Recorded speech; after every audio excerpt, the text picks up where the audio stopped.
Namo Buddhaya. Welcome to the Buddha Dharma TV. I am Lisa Chu. Before we begin our program, let us join a group of venerable monks in paying homage to the Supreme Buddha. Namo tassa bhagavato arahato samma sambuddhassa. Namo tassa bhagavato arahato samma sambuddhassa. Namo tassa bhagavato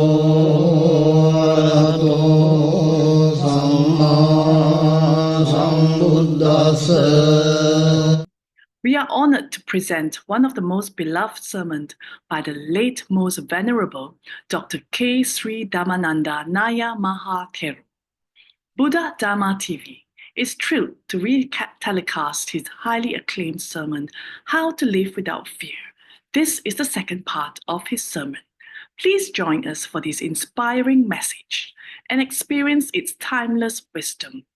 Let's welcome the Venerable Nayaka Mahathera to deliver the second part of his sermon. In one of the discourses, Buddha has said, dogs are better than human beings. Do you know that? Yes. Male dog never disturb female puppies.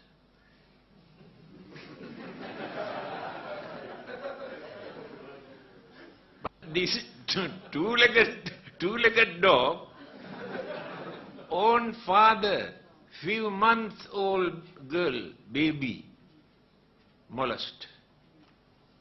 That is why Buddha say, dogs are better than human beings. This is the nature of the human mind. We cannot imagine how cruel this human mind, up to what extent they can develop this cruelty. Those who have planned to destroy World Trade Center in America, nearly 4,000 innocent human beings had to face untimely death. 1.5 trillion property completely burned and destroyed. After that, those who organized said, well done. Can you imagine nature of the human mind? 4,000 innocent human beings did. Well done. God bless you. Now, there's a big problem. Heaven is fully packed. Yes. No. All those who destroy the followers of other religions are in heaven. Fully packed. That is religion. This is the nature of the human mind. That is why we must know what is in our mind, the nature of our own mind. Then, action. Samma ajiva. Right livelihood. Action. Samma ajiva. Right livelihood. For our living, for our survival, we do certain trade, certain business to make money. Yes. There are 5 things Buddha has mentioned. Goes against the right livelihood. What are those 5 things? Now you rear animals by selling to gain an income. Whether chickens or pigs or cows or any kind of living being you rear to make money. It is not right livelihood. Again, you want to do the business by selling meat. You go and order the slaughter chickens or pigs and sell, make money. Not the right livelihood. You want to make money by selling poisons that people use to destroy others' life. You can make money by selling dangerous weapons, even time bomb or suicide bombs. It is not a right livelihood. You can make money by practicing slavery. Practicing slavery means by selling living beings or human beings. It was a very big business at that time. They catch innocent human beings, bring them into the market and sell. Are still going on. They catch children, innocent girls, carry them here and there, make money. Slavery. These are the 5 things Buddha has pointed out. It is against the right livelihood. If you want to go to the correct path, you must try to avoid, keep away from these 5 things. Samma ajira. Samma vayam, right effort. Not by using your body, your mind. You had to strengthen your mind. When evil thought appear in your mind, train your mind not to do that. When the good thought appear in your mind, develop your mind to do that. Religion is important for this purpose. When you observe the 5 precepts, you recite one word. Say, Panatipata Veramani Sikkhapadam. Sikkhapadam Samadhiyami. What is the meaning of this word? Sikkhapada. To train the mind. Tranquility in the mind. That means, when the mind is pure, any objects that we take into the mind, we analyze unbiasedly. Try to understand things as it is, not as it appears. We always look at things as they appear, not as they are. Through this, we come to know the reality in any existing thing. That is why the Buddha says, Yang kinchi samudaya dhammang sabbantang nirodha dhammang. Dhammacakka Sutta, the first sermon. If you can concentrate on this, you can avoid so many problems and worries and disturbances that you maintain. What is the meaning of this? If there is anything that which come into existence, yang kincha samudaya dhamma, component thing. What are the component things? Element, energies, mental energies, all combined together. Then the life or the things, the planet or the sun and the moon, things come into existence. Due to combinations of these elements, energies. But sabbantang nirodha dhamma. But all those things that come into existence never remain forever, without changing, without decaying, without disintegrating, dissolving. That is the universal law, not created by any god or any Buddha or Bodhisattvas. Universal law. All these things now exist in this universe. You think they remain forever like this? No. Changing, changing, decaying, decaying, and disintegrating. The component thing join all together, elements and energies. The binding factors, energy start to loosen after some time. Then slowly, then elements and energies cannot agree. Then confusion, then trouble. Changing, decaying, dissolve, disappear. If we can understand this, Yankinchi samudaya dhammang sabbantang nirodha dhamma, Dhammacakka. The whole universe, that which appear, they appear due to the combinations of elements and energies. And of course scientists have discovered so many things, new kind of energies. Electron, neutron, proton and nuclear, they have produced by using these energies.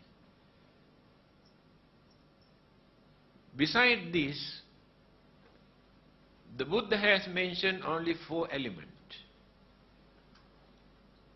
Nama and Rupa joined together. What is Nama? What is Nama? Apanama. Not that Nama. What is the meaning of Nama? My dear friend, you are meditating, you are learning, you do not know the meaning of this word Nama. Nama means mind. Nama, Rupa joined together. Then the life come into existence.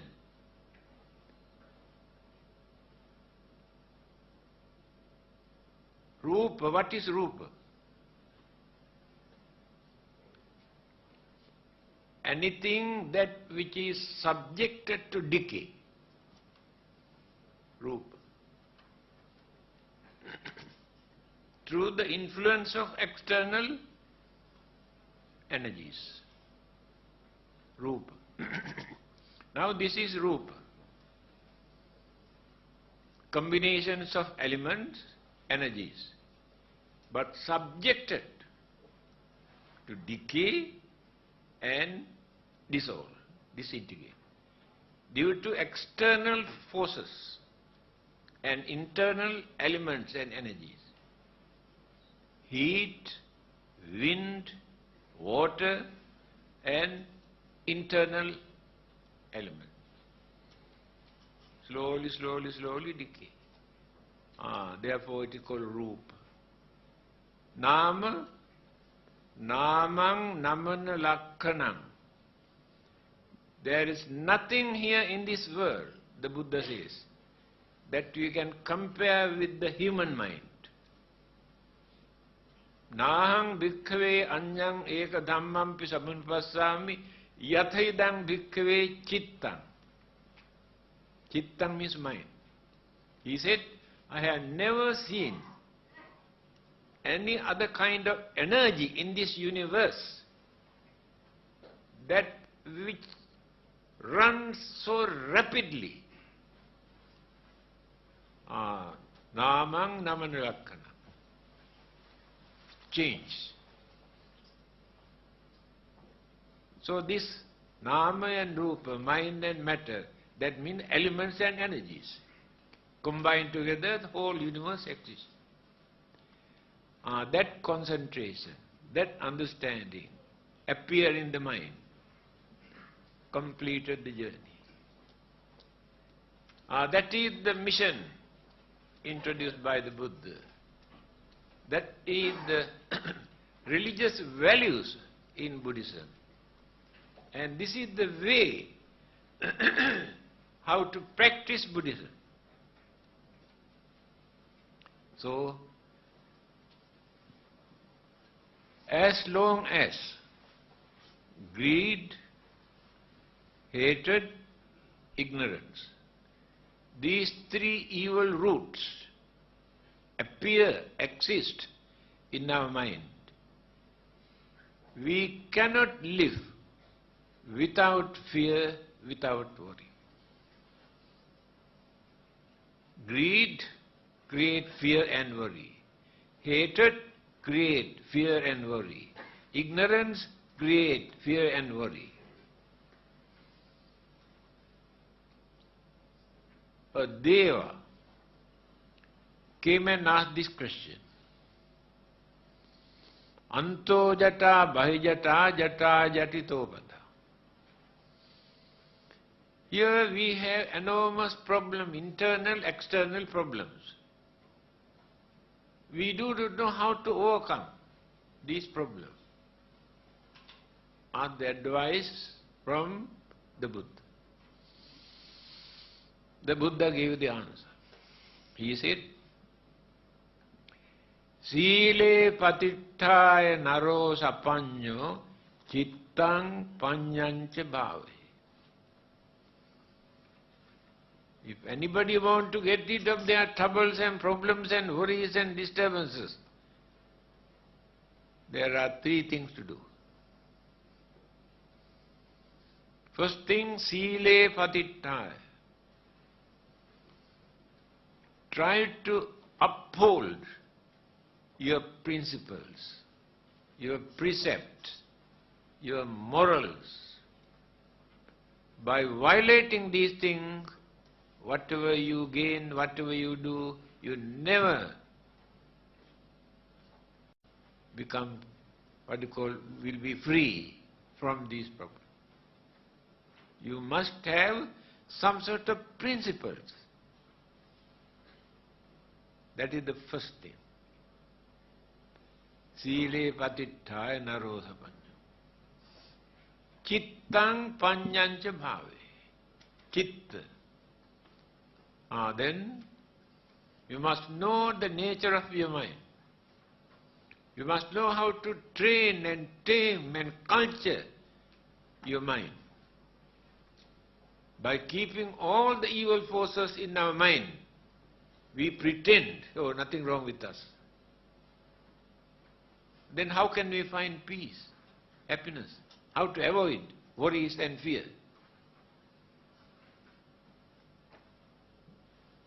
Panya. Panya means wisdom. Wisdom means clear understanding. Only these three things. First, you must try to uphold your principles, your morals, your ethics. Without doing that, you cannot get rid of this problem. Then you try to train and tame your mind, knowing evil forces and your duties that you have to do. Last one, when you go through this, you gain real understanding, wisdom. After that, no trouble, internal, no external, everything is settled. But without doing anything else, we want to gain peace and happiness and everything from heaven. Just now I mentioned, I think I did not explain the United Nations Constitution. Did I explain? War begins in the human mind. At the same time, peace also must come from the human mind. That I told you, they are repeating what the Buddha has said. People pray and worship, asking peace from heaven, from God. We are fighting and quarreling and killing, we go and pray, come back and again kill. and ask the peace from heaven. That is the way how they practice religion. Mano pubbangama dhamma. Have you heard this saying of the Buddha? In which book? In very popular Buddhist book. Mano, first line. Mano means mind. Mano pubbangama dhamma. Double A. Mind is responsible for all the good and bad things that which exist in this world. Human mind is responsible for all these good and bad things that exist in this world. Not because of God or devils or spirit, but human mind. There they have written there. War begins in the human mind. Therefore, peace also must come from the human mind. Unless they create strong determination to stop their fighting, how can we expect peace from heaven?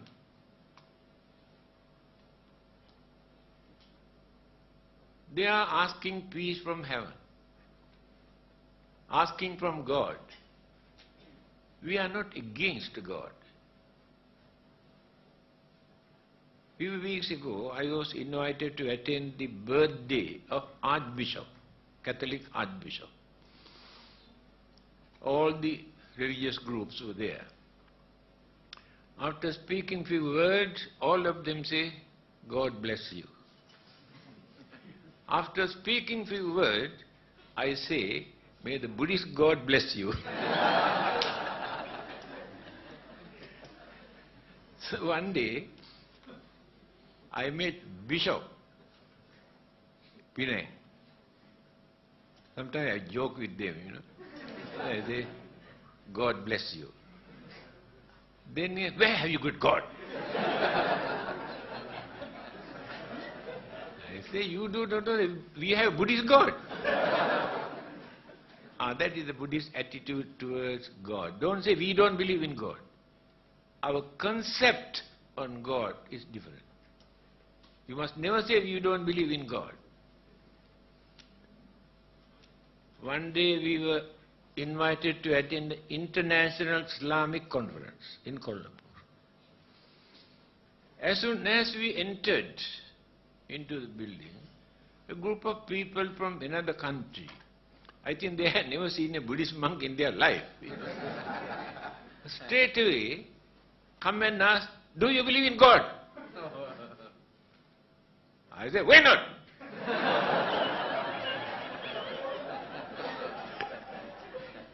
To ridicule his question. That is not the way to ask, where are you coming from?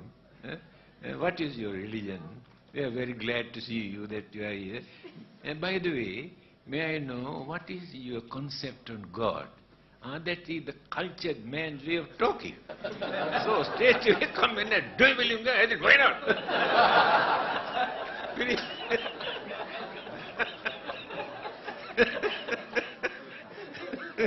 You must know how to deal with all these people.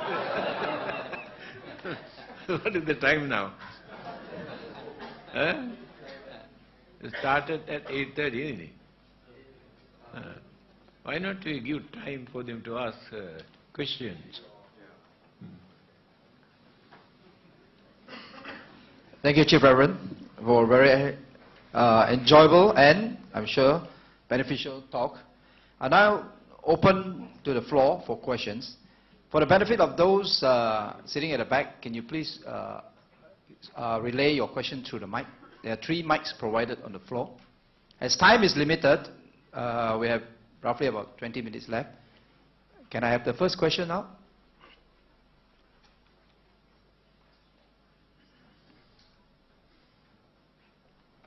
I see somebody going to the mic. Thanks. Thank you.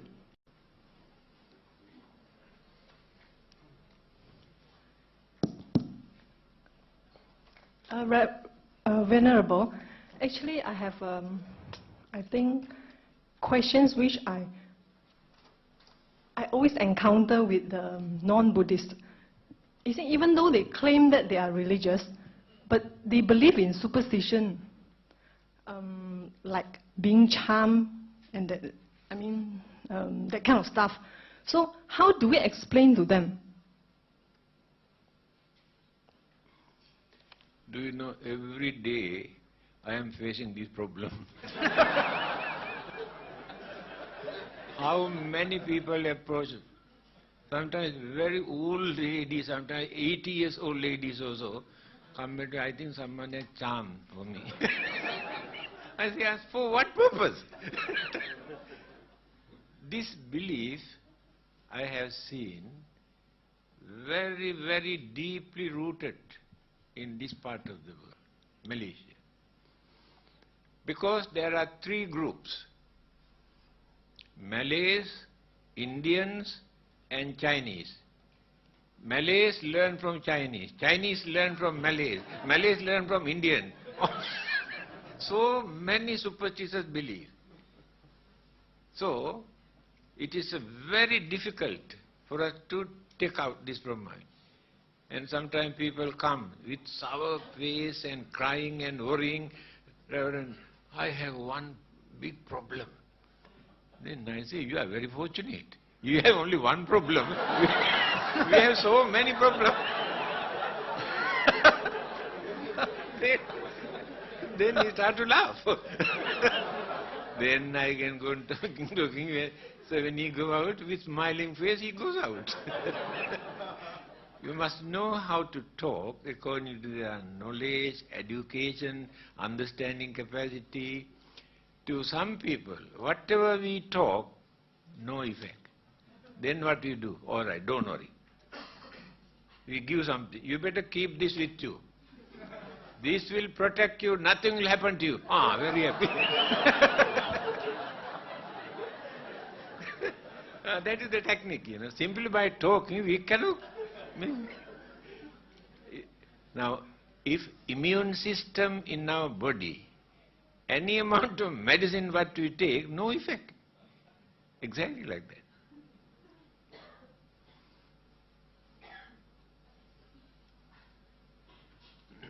Thank you. Can we have the second questions?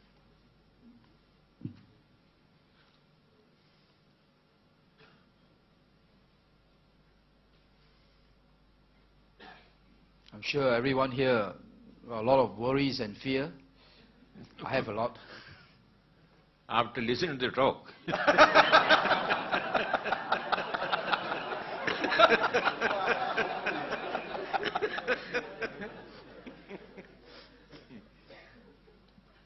Yeah, that's a question. Good evening, Reverend.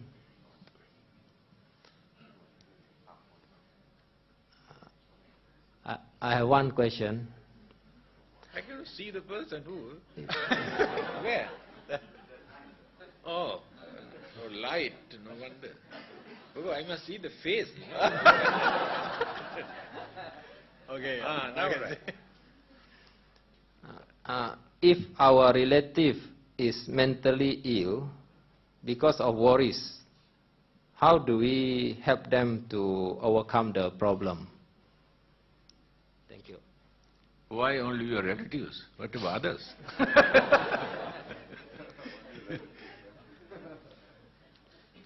Many people are facing this kind of problems, but we had to deal with them, handle them according to their understanding capacity, how far they can understand things, whether they can understand what we are going to talk, or if they had no such possibility, no point of talking or advising, then try to adjust another technique. There are various ways. So, I told you, worries and fear and suspicions are natural. But some people increase by taking very seriously.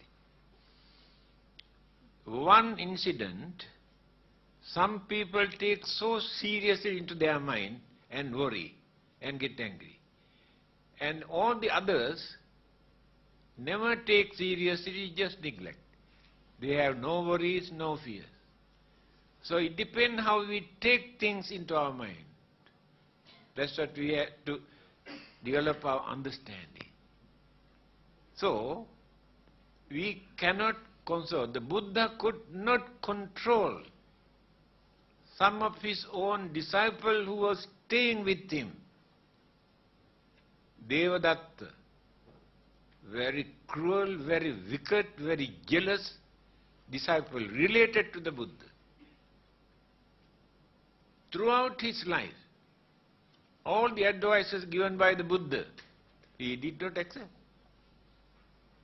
No one can change the mind by force. No one can change the mind of another person. Impossible. The Buddha also cannot change. The Buddha could not change the mind of Devadatta.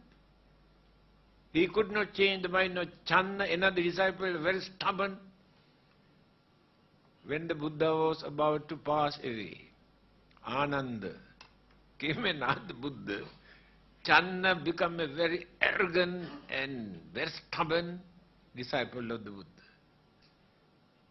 Ananda came and asked, now please tell me, what are we going to do with this man when you are gone? The Buddha said, you must give him capital punishment. Do you know what is capital punishment according to the Buddha? No one should go and talk and invite him for anything. Because way of life at that time is not like today, 2,500 years ago. They had to depend on each other for their survival, for their food, for everything. Now everybody is completely neglected this monk. After a few weeks, he realized it is due to his mistake that they treat me like this. Then understanding appeared. See the technique given by the Buddha. Now therefore, whatever advice that we give, we cannot change others' mind. One person cannot change another person's mind, but can give ideas or method or technique to think and understand and change. Now, after listening this talk today, some people say, actually after listening, that Reverend who gave the talk created anger in my mind. Some others say, oh, he created a lot of happiness in my mind. You are wrong. I cannot create that. After listening to me, you created that in your mind. Your anger or happiness, you created in your mind. I cannot create in your mind. Therefore, if people are not ready to listen, by talking we cannot do anything, but there may be so many other techniques, the method. Thank you. Any more questions? We still have 10 minutes more.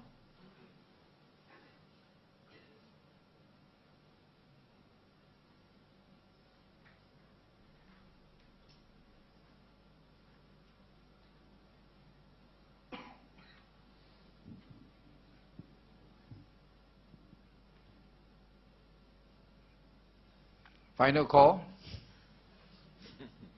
It's a rare opportunity we can bring the chief down to Sabah. Oh yeah, just 1, 2. Okay.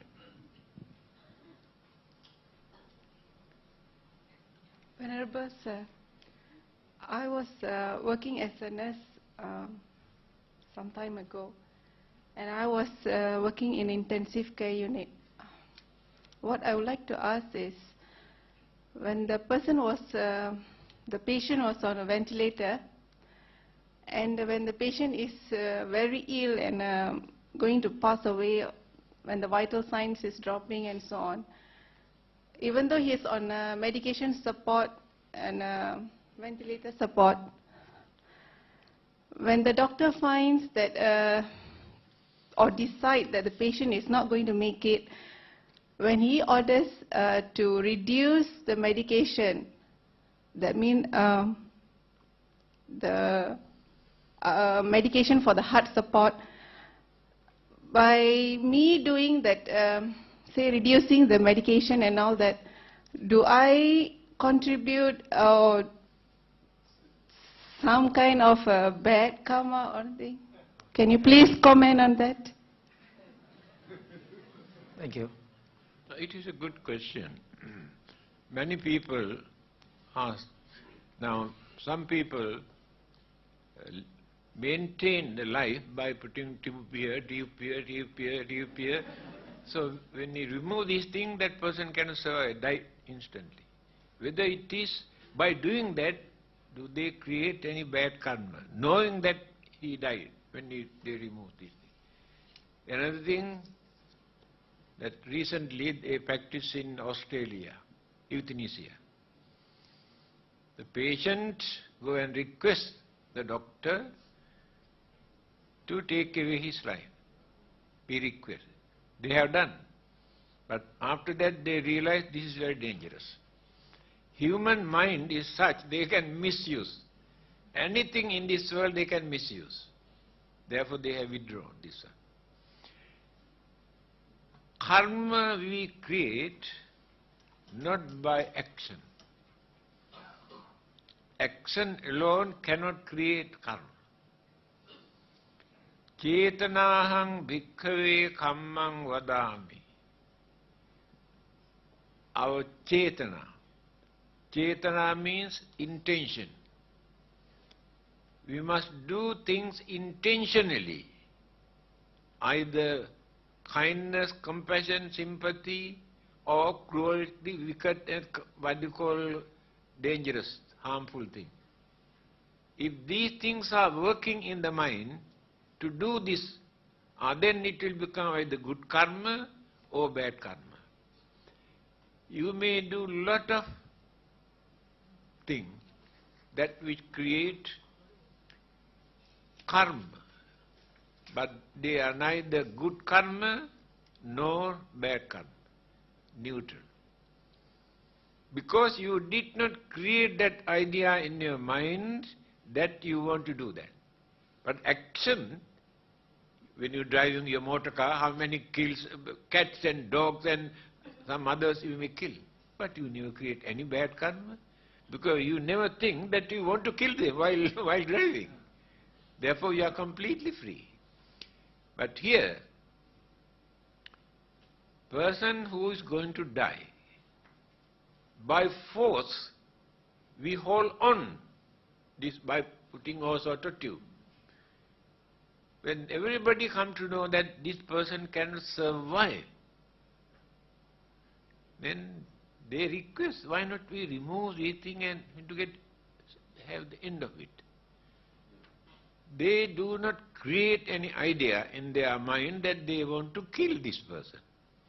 But they know this person's life depart from here when they do that. So that action cannot create bad karma. Death means departure of life. Many people still have not realized what is death actually. This body is not our life. This is the house. Our life lives in this house. But in some other world system, life can exist without shelter, without a body. But in this part of the universe, life cannot exist without a shelter or body. So when the house is getting decaying and decaying and decaying and rotten and collapse, the life goes away. That is called death. No one can kill a life. Life never dies, please remember. Life never dies. There is nothing to die in the life, it is an energy. No one can see a life. No one can see a mind, but they exist. So, if the rotten house is collapsed, what is the use of staying there? Go away and build another new one. That is called rebirth. Buddha says very clearly this.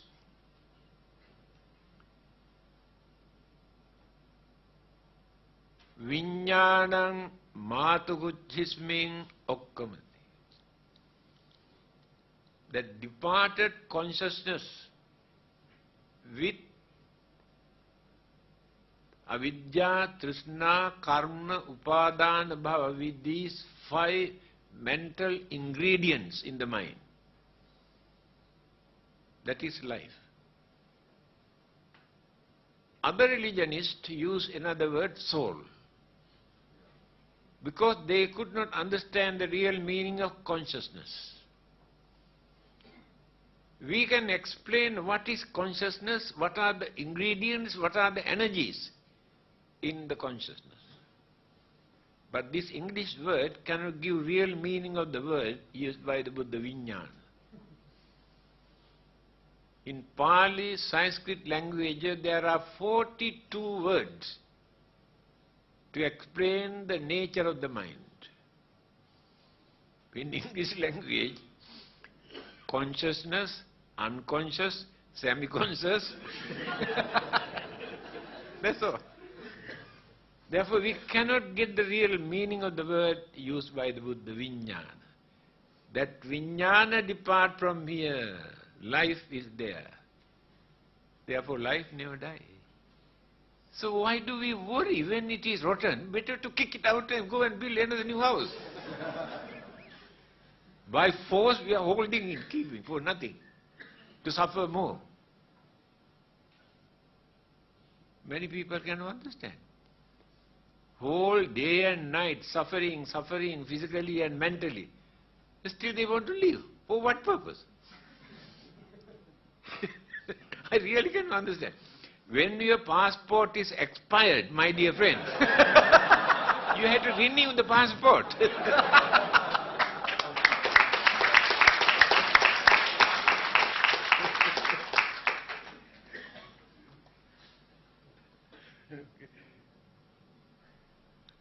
One more final question before we close the session. Oh, you always final. Eh? Renew. Yeah.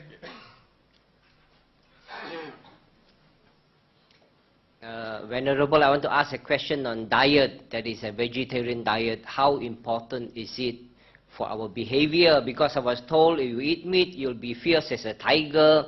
If you eat grass, you'll be tame like a buffalo. So how important is diet for our behavior and our, what you call, understanding? And how important is also a vegetarian diet for our prayer life or meditation life? And lastly, how important is this vegetarian diet for our life, long life? Are we healthier? Do we live longer with a vegetarian diet? So many things in your question.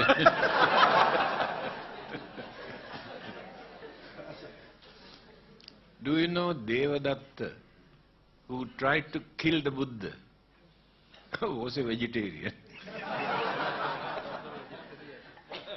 Hitler in Germany, who killed nearly 3 million Jews, was a vegetarian.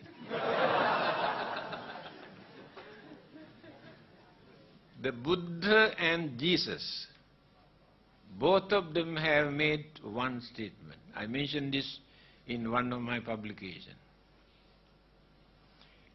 Purity and impurity in our mind never take place just because the things go through the mouth into our body.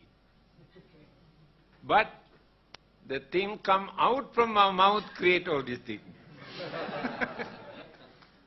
This is the Buddhist attitude. But today people have realized vegetarians maintain healthy life. I know very well, for 4 years I spent in northern India with Hindus, they are pure vegetarian for thousands of years. And all these modern sicknesses that people are facing today, they have never heard. They are free because they lead normal life, they eat normal food, they follow according to nature, they are free. So, it is true. If we keep away from flesh, take natural food, you can have a pure mind also, no guilty feeling in your mind. But by taking what we eat, from the religious point of view, we cannot say the person is pure religious or not. With the vegetarians or not, if the mind is pure or dirty or ugly, it is up to individual. No, the Buddha has never given this advice to the monks, should not eat meat or fish. Devadatta came and asked the Buddha, why not to introduce the monks to lead a vegetarian life, eat only vegetable food. The Buddha says it is unfair. Because their way of life at that time, not like today. They had to go out with their alms bowl from house to house. Whatever people have prepared in their houses, they come and offer. They cannot choose, oh, we cannot eat this, we cannot eat that. They must have that freedom to eat what they receive. But they never order. I want chicken, I want pork, I want beef. There are three principles. This is very reasonable. If a monk comes to know that this chicken is slaughtered for him, Buddha said better not to take that. If you suspect this person has killed this chicken for him, he should not expect. If you have listened from another person, I know that person killed this chicken for you, should not accept. That is purity of the mind. Here you can understand how liberal this Buddhist way of life. Otherwise, when I went to Mongolia to attend a conference, certain period, no vegetable at all. They eat only meat and bread. So there are many delegates who have come from certain countries, pure vegetarian. What did they offer as food? One big piece of meat like a bricks and with a knife and bread. No vegetable.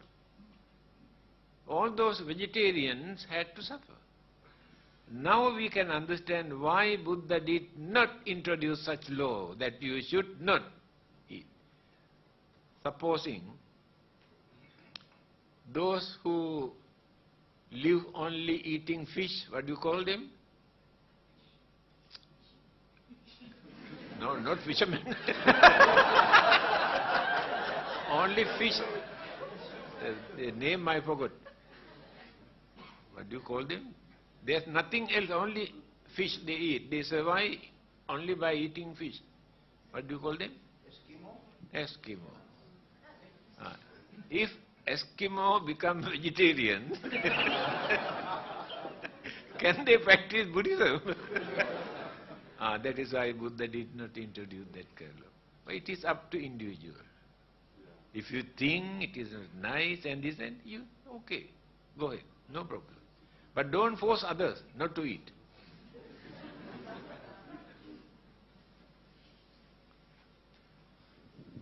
Your final one. Thank you, Chief Reverend. We have come to the end of today's session. Tomorrow there will be an informal question and answer session on Buddha Dharma again with Chief Reverend to be held in the KK Zheying Temple from 8 to 9:30 p.m. It's also free and open to all.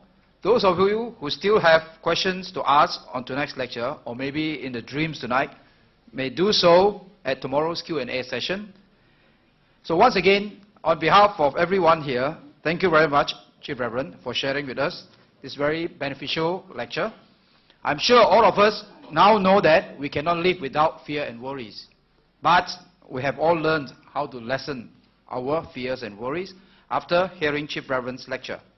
So on behalf of the organizing committee, thank you to you all for being present here tonight, and for your audience, for your attendance, and for being a wonderful audience. Chapter 2, Prayer Power of the Mind, will be here on Wednesday night, 14th of August, the same time in this hall, where Chief will share with us how to develop this mental power. There will be a few announcements after Chief Reverend's departure. Please. Sabba sanghanubhavena sada suttivantu te nakhattayakha bhutanang papaggaha nivarana parittassanubhavena hantva te sangupadve yandun nimittang avamangalancha yochamanapo sakunasraddo papaggaho dusupinang akantang Buddhanubhavena vinasamentu, Dhammanubhavena vinasamentu, Sanghanubhavena vinasamentu, Dukkhapatta ca niddukha, Bhayapatta ca nibbhaya, Sokapatta ca nissoka, Hontu sabbe pipanino, Sabbe buddha balapatta, Paccekānaṁ cayang balang, Arahantānaṁ ca tejena, Rakkhaṁ bandhāmi sabbaso. Sadhu, sadhu, sadhu. Good health and peace of life to all of you.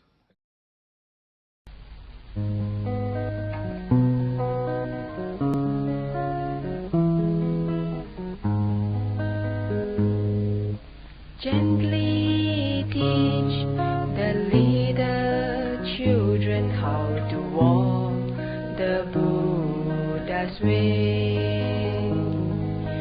Show with kindness and affection what to do and what to say. Even as a tiny twig, if twisted, grows into a twisted tree. So do man and woman follow patterns learned from infancy. Let us then make sure that always exemplary we clearly show,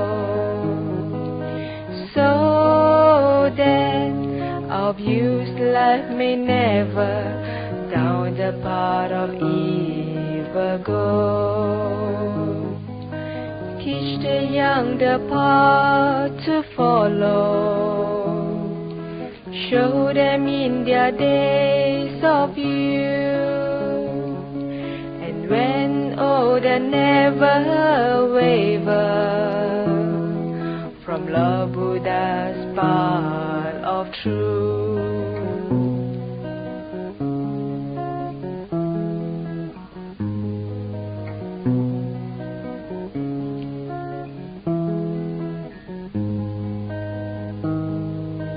Gently teach the little children how to walk the Buddha's way. Show with kindness and affection what to do and what to say. Even as a tiny twig, if twisted, grows into a twisted tree. So do man and woman follow patterns learned from infancy. Let us then make sure that always exemplary we clearly show, so that of use, life may never down the path of evil go. Teach the young the path to follow. Show them in their days of youth. And when older, never waver from Lord Buddha's path of truth. From Lord Buddha's path of truth.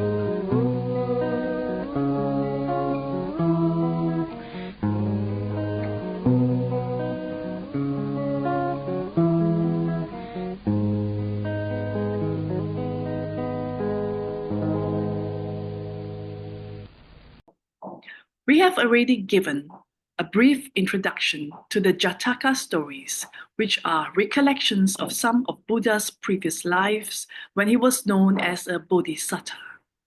Bodhisattva means one who strives hard to serve all beings selflessly. These stories are excellent sources of motivation that can guide us in the right direction in our path to success. Please encourage children and adults to read these stories and watch these programs.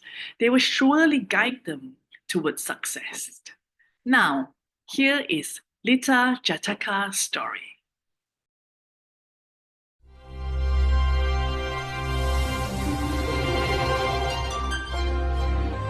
ลิตตะชาดกว่าด้วยลูกสกาอาบยาพิษ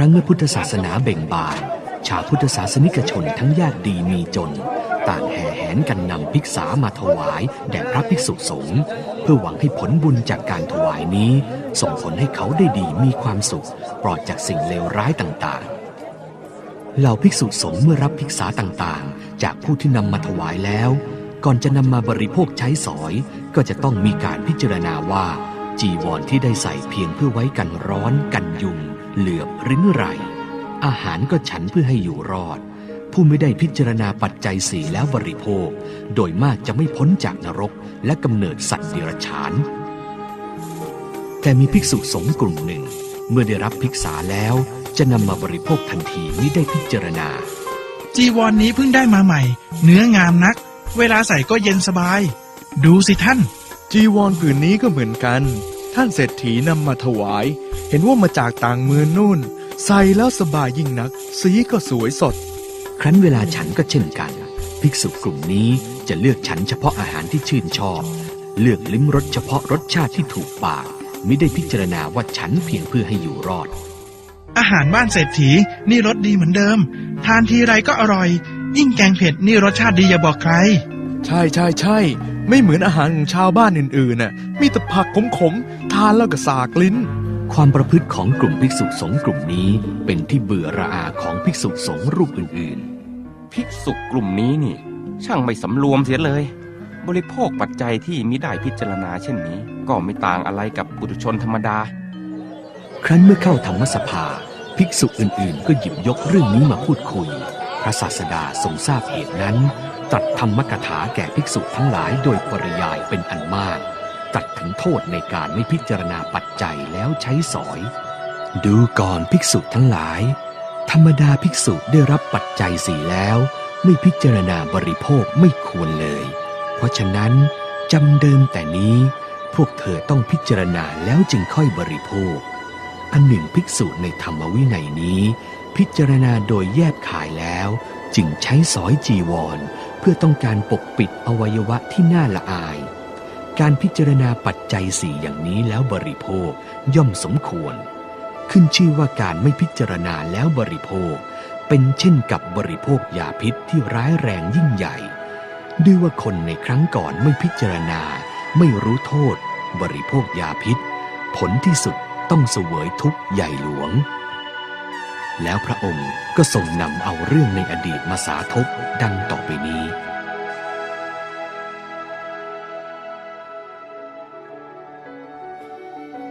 ในอดีตการครั้งพระเจ้าพรหมทัตเสวยราชสมบัติอยู่ในกรุงพาราณสีมีลูกเศรษฐีครอบครัวหนึ่งโปรดปรานการเล่นสกามาก เขาถือเป็นนักเลงสกามือหนึ่งในนครนั้นในครั้งนั้นผู้คนต่างนิยมเล่นสกากันมากไม่ว่าบ้านไหนๆก็จะต้องมีกระดานกับลูกสกาไว้เล่นกันภายในครอบครัวบางบ้านก็ชวนเพื่อนมาเล่นกันด้วยความสนุกสนานณ หมู่บ้านนั้นจะมีศาลาไว้เพื่อเป็นจุดนัดพบของผู้นิยมเล่นสกาครั้นเมื่อเล่นในบ้านของตัวเองจนฝีมือเก่งกาจแล้วบางคนก็มักจะออกมาเล่นกับชาวบ้านคนอื่นๆที่มีฝีมือไม่แพ้กันเพื่อจะได้เล่นอย่างสนุกสนานมากขึ้นบางคนที่เล่นไม่เก่งก็อาศัยเป็นกองเชียร์บ้างก็เล่นบ้างก็เชียร์ลุ้นกันไปอย่างสนุกสนานโอ้ยแพ้อีกแล้วเนี่ยข้าว่าข้าฝึกมาดีแล้วนะเนี่ยเล่นกับเจ้าทีไรต้องแพ้ทุกทีเซ็งชะมัด ไม่เป็นไรนะแก้ตัวใหม่ได้มาคนต่อไปที่อยากแข่งกับเรามาเลยธรรมเนียมของผู้เล่นในหมู่บ้านนี้เมื่อมีผู้เล่นมากมายไม่พอกับกระดานเล่นสกาต้องมีการต่อคิวกันเล่นใครแพ้ก็ลุกออกไปเชียร์ใครชนะก็อยู่ต่อเล่นกับคนต่อไปทุกคนเล่นผลัดกันแพ้ผลัดกันชนะเปลี่ยนกันเล่นเปลี่ยนกันดูไปเรื่อยๆแต่ในหมู่คนดีก็ย่อมมีหมู่คนพาลในครั้งนี้มีนักเลงสกากลุ่มหนึ่งนิสัยก้าวร้าวเกเรเมื่ออยากได้อะไรก็จะใช้กำลังบังคับแม้แต่การเล่นสกากับคนอื่นๆในหมู่บ้านก็เช่นกันเฮ้ยลูกพี่ข้าฉันเล่นสกาใครอะฝีมือไม่ถึงลีกไปเลยให้ลูกพี่ข้าเล่นก่อนเฮ้ยลุกไปให้ข้าเล่นก่อนเจ้าลูกเศรษฐีเอาชนะข้าให้ได้สักตาสิเจ้ามาแย่งเล่นอย่างนี้ได้ยังไงข้ารอต่อคิวแต่เช้าเพิ่งจะได้เล่นอยากเล่นยังไปต่อคิวสิเจ้านี่พูดจาตลกว่ะให้คนอย่างข้าเนี่ยนะไปเข้าคิวตลกแล้วไม่เห็นตลกตรงไหนอ่ะที่เกิดคนนั้นพูดก็เป็นเรื่องถูกอยู่แล้วถ้าท่านอยากเล่นน่ะก็ต้องรอนะเมื่อไม่สามารถเกลี้ยกล่อมให้นักเลงสกาผู้นี้ออกไปได้ลูกเศรษฐีก็จำใจเล่นด้วยเมื่อเล่นกันไปสักพักนักเลงสกาก็จนมุมไม่ว่าจะพลิกแพลงยังไงก็แพ้ เป็นยังไงล่ะเจ้านักเลงกระจอกเอาสิไม่ว่าเจ้าจะเล่นไปทางไหนยังไงก็แพ้อยู่ดี เอาแล้วไงเกมเดินอย่างนี้แพ้แน่ๆพูดอะไรไม่ออกละสิเฮ้ยพวกเจ้าเงียบไปเลยปะลูกพี่ข้าเสียสมาธิหมดเกมยังไม่จบซะหน่อยจะมาหาว่าลูกพี่ข้าแพ้ได้ยังไงกันทำยังไงดีวะเราคือเล่นต่อไปแพ้แน่ๆไม่ได้เด็ดขาดเราจะมาแพ้ต่อหน้าชาวบ้านพวกนี้ไม่ได้เด็ดขาดนักเลงสกาเมื่อหาวิธีเอาชนะไม่ได้ก็เอาลูกสกาเข้าไปในปากแล้วกลืนลงไปดื้อๆเฮ้ยเล่นต่อไม่ได้แล้วเว้ยลูกสกาขาดไปตัวหนึ่งครั้งนี้ไม่ได้ถือว่าเราแพ้เจ้าหรอกนะไปไว้พวกเราลูกสกาหายเล่นต่อไม่ได้แล้วอยู่ไปก็เปล่าประโยชน์โอ้โหลูกพี่เรานี่เอาตัวรอดได้เจ๋งจริงๆนับถือ พวกข้าไม่ได้เล่นพวกเจ้าก็ไม่ได้เล่นเหมือนกัน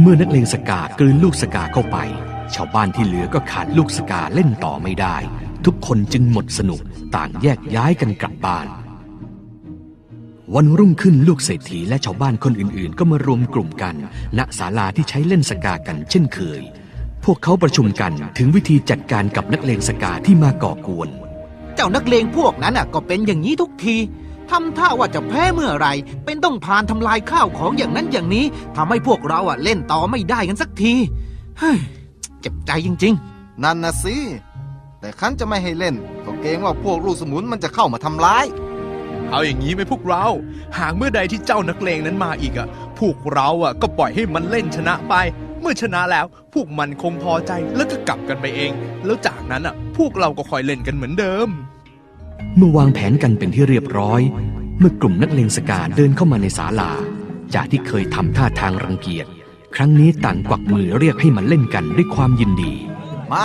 มาเล่นด้วยกันโอ้ยพ่อคุณรอตั้งนานแน่นึกว่าวันนี้จะไม่มาซะแล้วเราเตรียมที่ไว้ให้เจ้าตั้งแต่เช้าแล้วนะเนี่ยวันนี้มาแปลกเว้ยทุกทีไม่เห็นอยากให้เราเล่นด้วยขนาดนี้เลยช่างเถอะมาเล่นกันสักตาสิลูกเศรษฐีเมื่อได้เล่นสกากับนักเลงสกาก็เริ่มทำตามแผนลูกเศรษฐีเดินตัวสกาไปเรื่อยๆแกล้งเล่นเดินผิดเดินถูกให้ตัวเองแพ้นักเลงสกาเมื่อเห็นว่าตัวเองเป็นต่อก็หัวเราะชอบใจเจ้าลูกเศรษฐีเดินอย่างนี้ก็เสร็จข้าสิฮ่าโอ้ยเด็กจริงๆเล่นอย่างเนี้ยข้าหลับตาเล่นยังชนะเลย นักเลงสกาเมื่อเอาชนะลูกเศรษฐีและชาวบ้านคนอื่นๆได้ก็โห่ร้องยินดีไม่ยอมหยุดเล่นง่ายๆเหมือนอย่างแผนที่ลูกเศรษฐีได้วางไว้ชาวบ้านต่างเบื่อหน่ายเนื่องจากไม่ได้เล่นอย่างสนุกเหมือนที่เคยแถมยังโดนกลุ่มนักเลงสกาต่อว่าเยาะเย้ยก็ยิ่งเจ็บใจลูกพี่นี่สุดยอดจริงๆฉลาดล้ำเลิศกว่าใครๆชาวบ้านพวกนี้ก็โง่จริงๆเลยนะไปไถนาซะเถอะไปอย่ามาเล่นสกากับใครเขาเลยที่นี่เขาให้คนฉลาดได้เล่นกันโว้ย ไม่ได้เรื่องเอาไงดีล่ะมาไม้นี้พวกมันไม่ยอมหยุดเล่นกันแน่พวกเราเล่นแบบแกล้งยอมแพ้มันก็ไม่สนุกก็นั่นนะสิเจ็บใจจริงๆเลยโดนต่อว่าเสียหายนี่พวกเราไม่ได้แพ้จริงๆซะหน่อยงั้นเรามาเล่นจริงๆกันเถอะเอาให้พวกนั้นแพ้สลาบคาบเลยลูกเศรษฐีเมื่อเห็นนักเลงสกาต่อว่าคนโน้นคนนี้ก็ทนดูความยโสนั้นไม่ได้จึงหวังเอาชนะให้พวกนักเลงนั้นรู้สึกเสียหน้าสักครั้งท่านผู้ฉลาดกว่าใครมาเล่นกับเราอีกสักตาเถอะเราอยากจะฝึกปือฝีมือกับคนเก่งๆอย่างท่านอีกสักครั้งในเมื่อเจ้าอ้อนวอนอย่างนั้นเราก็จะเล่นด้วยอีกสักตาแต่เล่นไปก็เท่านั้นเดี๋ยวเจ้าก็แพ้อีกไม่เป็นไรหรอกถึงอย่างนั้นเราก็ยังดีใจที่ได้เล่นกับท่านเมื่อเล่นกันสักพักนักเลงสกาก็น่าเสียเมื่อเกมไม่ง่ายอย่างที่คิดเขาถูกลูกเศรษฐีต้อนจนมุมเดินไปทางไหนก็แพ้นักเลงสกาเริ่มวิตกกังวลทำอะไรไม่ถูกนั่งหน้าเครียดอยู่อย่างนั้นตาท่านเดินบ้างแล้วนะเอาสิช้าอยู่ใหญ่ล่ะนักเลงสกาเมื่อจนมุมก็ใช้แผนเดิมเอาลูกสกาเข้าปากแล้วแกล้งปัดกระดานจนพลิกคว่ำลูกสกาหล่นลงบนพื้นกระจัดกระจายอ้าวลูกสกาหายไปไหนตัวนึงเนี่ยช่วยกันหาหน่อยอ้าวตายละมือเผลอไปโดนกระดานเข้าตายจำไม่ได้แล้วสิว่าตัวเล่นอยู่ตรงไหนบ้างชาวบ้านต่างรู้ว่านั่นเป็นแผนของนักเลงสกาที่ไม่ยอมแพ้ลูกเศรษฐีแต่ก็ไม่สามารถทำอะไรได้ทุกคนต่างระอากับพฤติกรรมของกลุ่มนักเลงนั้นแล้วก็พากันกลับบ้านไป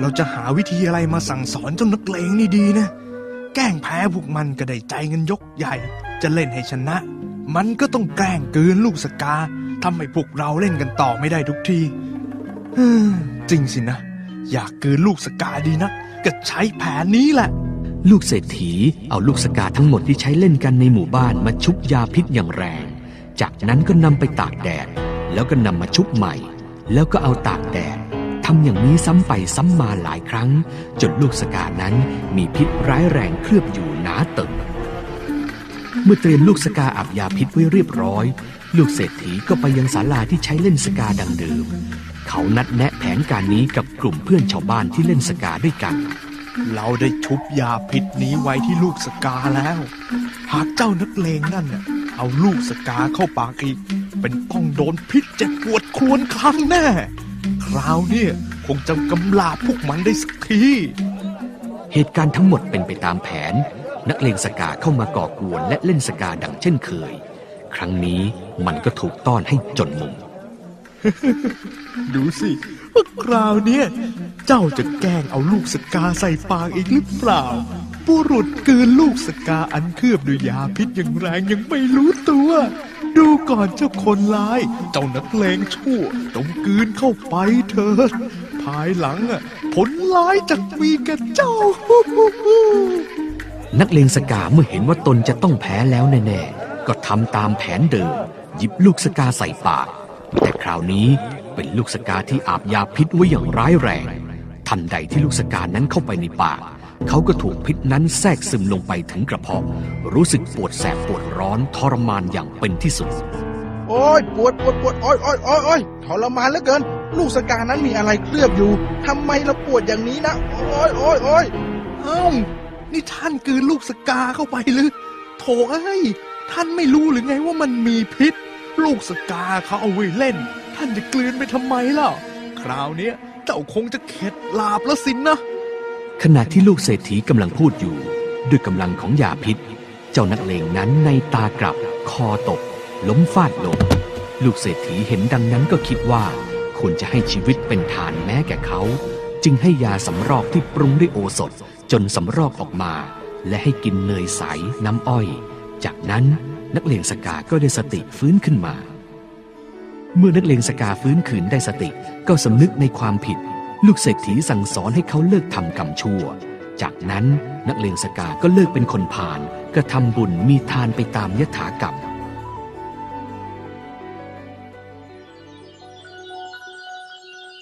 พระศาสดาทรงนำพระธรรมเทศนานี้มาแล้วตรัสว่าดูก่อนภิกษุทั้งหลายขึ้นชื่อว่าการไม่พิจารณาแล้วบริโภคย่อมเป็นเช่นกับการบริโภคยาพิษอันตนเคยกระทำไว้แล้วทรงประชุมชาดกว่าลูกเศรษฐีผู้เป็นบัณฑิตในการนั้นได้มาเป็นองค์พระสัมมาสัมพุทธเจ้า The Dhammapada is celebrated as one of the most sacred texts in Buddhism. Its deep insights into the true nature of life, the journey towards enlightenment, the cultivation of wisdom, and compassion have become a beacon of countless practitioners worldwide. Venerable Bhante Sivali has delivered 59 insightful sermons, and from this point on, he will continue to share his wisdom every week on Buddha Dhamma TV. Each sermon will offer a focused exploration of a single Dhammapada verse, bringing its timeless teaching to life. Please join us in welcoming Bhante Sivali to deliver a brief sermon on the 61st verse of the Dhammapada. Namo tassa bhagavato arahato samma sambuddhassa. Welcome to the Dhammapada program. Today we are discussing the verse number 61 of the chapter 5 on the fold. This chapter is dealing with the fools or the immature ones. While residing at Jetavana Monastery in Savat in India, the Buddha uttered this verse, Charanche nadi gaccheya seyasan sadisa mattanu ekacharyan dalhan kaira natti bale sahayata. Very important message here the Buddha gives us. If you find no one to support you on the spiritual path, walk alone. There is no companionship with the immature ones or foolish ones. When there was Venerable Mahakashyapa, Thera was residing near Rajagha, in the city of Rajagha. He had two young bhikkhus staying with him. One of them was very respectful, obedient, and very dutiful to the Mahakashyapa. But the other one was not that much. When the old Thera chided the later for his slackness in his duties, he was very much offended. Because this is something that we see very often when you try to advise someone. When they see that it is needed to be guided, to be advised, but it was not taken kindly, it was taken very impolitely. And it was taken as a kind of insult. Very unfortunate. It happens very often these days. When this person or the second monk was offended, he felt that he was offended. he went to the house of a lay disciple of this Mahakasyapa Thera and lied to them that the Thera was sick, Thera was ill. Thereby he thought of having some specially prepared meals to be taken to the sick venerable. Anyhow, he got some choice food from them for the Mahakasyapa Thera, but he ate the food on the way.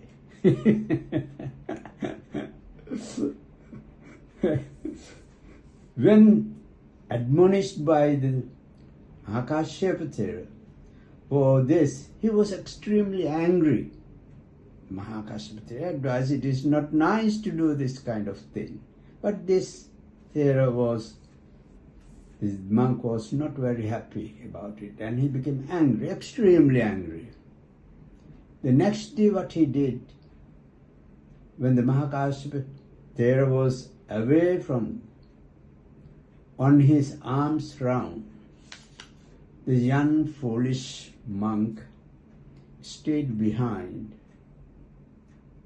broke the pots and pans and set fire to the monastery. You see how foolish? When a bhikkhu from Rajaga city told this incident to the Lord Buddha, the Buddha said, it would have been much better for Thera or Mahakasyapa to live alone than to live with a foolish companion. And at that point Buddha uttered this, Charanche nadhigacchaya seyang sadisamattanu eka charyandalhang kaira natti bale sahayata. If a person seeking a companion, or if he cannot find a proper companion, let him resolutely go on alone. There can be no companionship with the fool. This is what the Buddha's advised. When that monk reported the incident to the Buddha about what has happened when Venerable Kasyapa advised to this uneducated, foolish monk, who took it as an insult and he set the monastery on fire.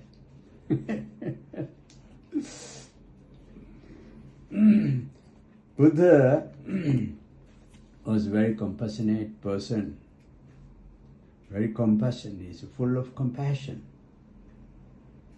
He did not condemn foolish ones and not cornered into a corner.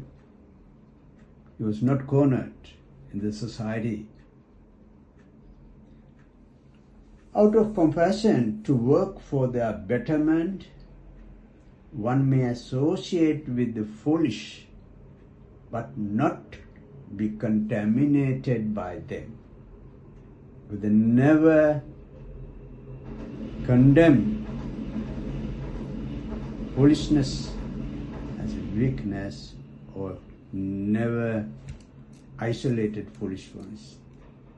But with compassion, we need to work for their betterment. We must lead them right direction, guide them right way. One may associate with the foolish, but not be contaminated by them. That's what it says, the sahayata, natti bale sahayata. According to the commentary, this term connotes higher morality, insight. So one who is void of higher morality, insight, cannot guide others, cannot lead others proper way. He cannot guide for the progress for one to be on the right path. Therefore, is considered foolish, immature in this sense here.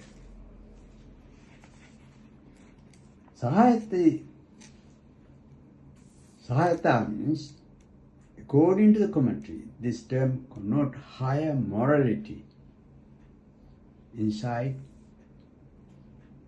and fruits of sainthood. Fruit of sainthood cannot be led by someone who is not properly educated or properly well-versed in the moral path. No such virtues are found in the foolish. That's the reason. Not that they are to be cornered to the corner, not to be associated. No. Out of compassion, we need to work for their betterment, help them. One may associate with the foolish, but as I said earlier, not to be contaminated by them.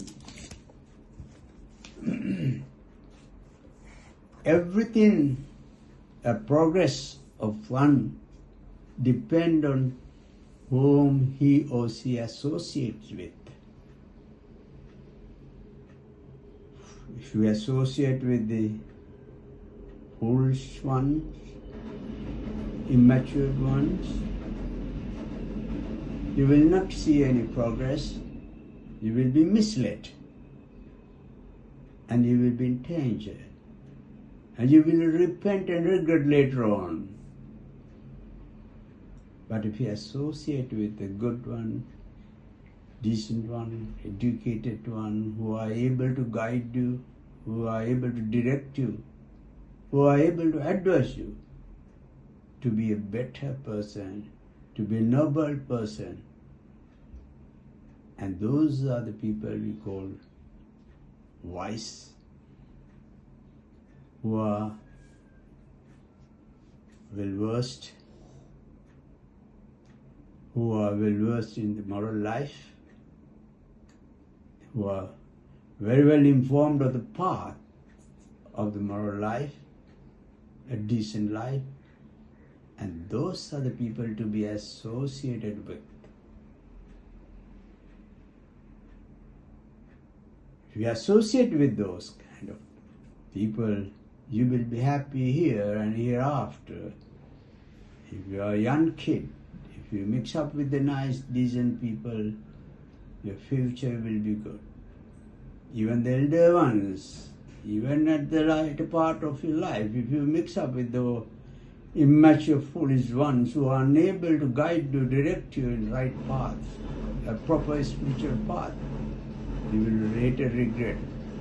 It will be indeed a curse on you if you find that of people at the later part of your life and follow them and try to follow them and behave like them. It will indeed a great curse, a big mistake.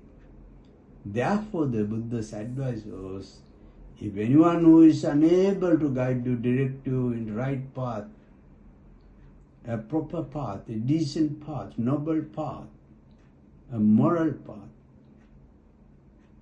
you better avoid them. Natti bale sahayata. Never associate with them, but don't condemn them. Don't condemn them.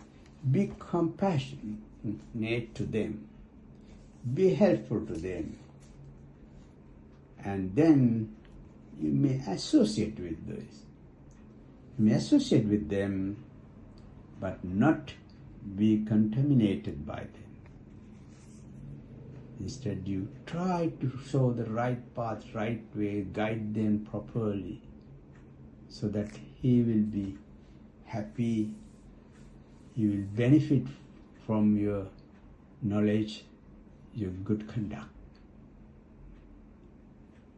So Buddha's advice as to is, if you don't have anybody who is good, decent, nice, very well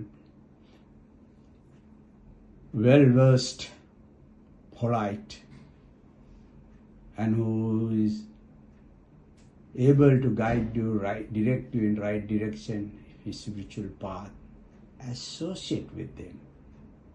Associate with them, but not with someone who is unable to guide you, direct you, but rather who will put you in trouble, lead you astray. But don't, again, never drop them, never condemn them. Be compassionate, having compassion toward them. You can teach them, help them, direct them right path. But be careful, you should not be contaminated by them. This is the main message of the Buddha of this. May you all be well and happy. Sukhi hotu.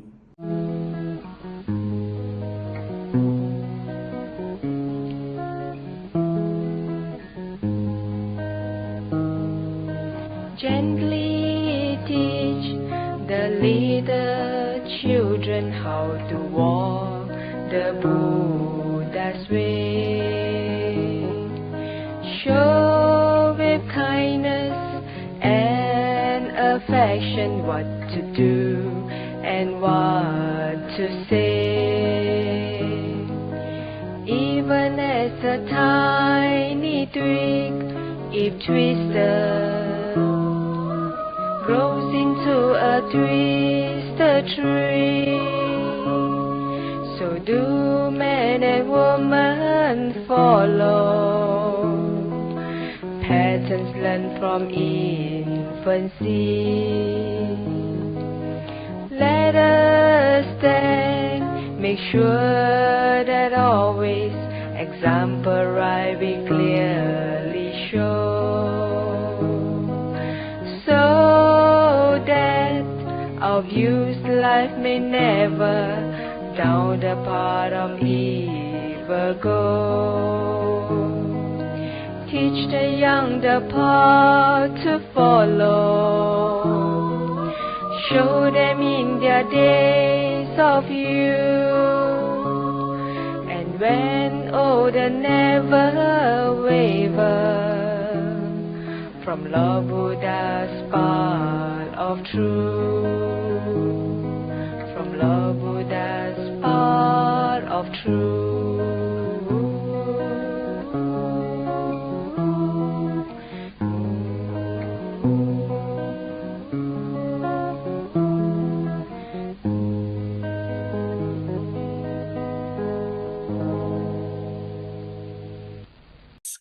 That's all now for today. If you have any questions or concern, please contact us at info@buddhadharmatv.com.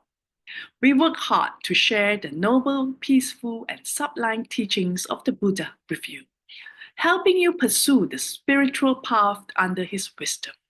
Please encourage and support those interested in the rational and enlightened teachings of the Buddha. Thank you for watching. We believe our programs on the Buddha Dharma TV will inspire peace lovers around the globe. Good night. Namo Buddhaya.